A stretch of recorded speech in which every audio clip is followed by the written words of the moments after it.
Praise the Lord. கர்த்தருடைய பரிசுத்த நாமம் மகிமைப்படுவதாக.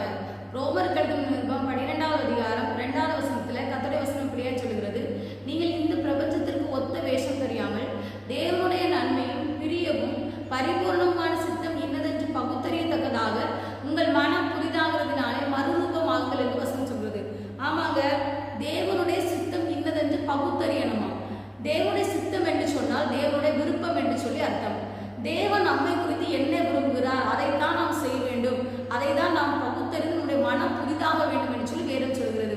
தேவன் நம்மை குறித்து என்ன சித்தம் வைத்திருக்கிறார்?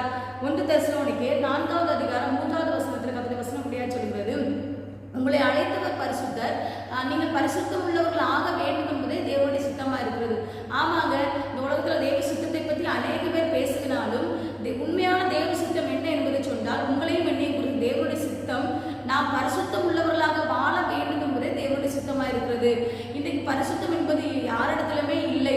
பரிசுத்தமாய் வாழ்வதற்கு தங்களை யாரும் அர்ப்பணிக்கவும் யாருக்கும் விருப்பம் இல்லை. அவரவர்கள் தங்களுடைய மனப்போன போக்கிலே ஏதோ கிறிஸ்தவர்கள் என்ற பெயரிலே தான் வாழ வேண்டும் என்று சொல்லி ஒவ்வொருவரும் விருப்பப்படுகிறோம். ஆனால் உண்மையாக தேவன் உங்களையும் என்னையும் குறித்து என்ன சித்தம் வைத்திருக்கிறார் என்று சொன்னால் நாம் பரிசுத்தம் உள்ளவர்களாக அவருடைய ராஜ்யத்தில் பங்குள்ளவர்களாய் மாற வேண்டும் என்றுதான் கர்த்தர் விருப்பப்படுகிறார். அதனால பரிசுத்தம் தான் ஒரு தேவ பிள்ளையோட பலன், தேவ பிள்ளைக்கு அழகும் கூட. அதனால எனக்கு அருமையான தேவச்சனத்துக்கு நாட்களில் ஒருவேளை நீங்கள் இந்த வீடியோவை பார்த்து கொண்டிருப்பீங்களா, ஆண்டவர்களை பார்த்து சொல்லதான் சொல்லுகிறார், நீங்கள் பரிசுத்தம் உள்ளவர்கள் ஆக வேண்டும் என்பதுதான் தேவன் உங்களை குறித்து முக்கியமான ஒரு தேவ சித்தமா இருக்கிறது.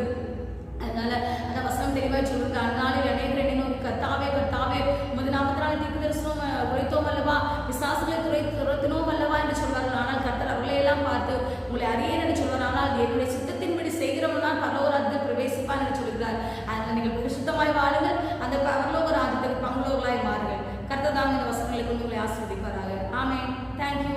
God bless you.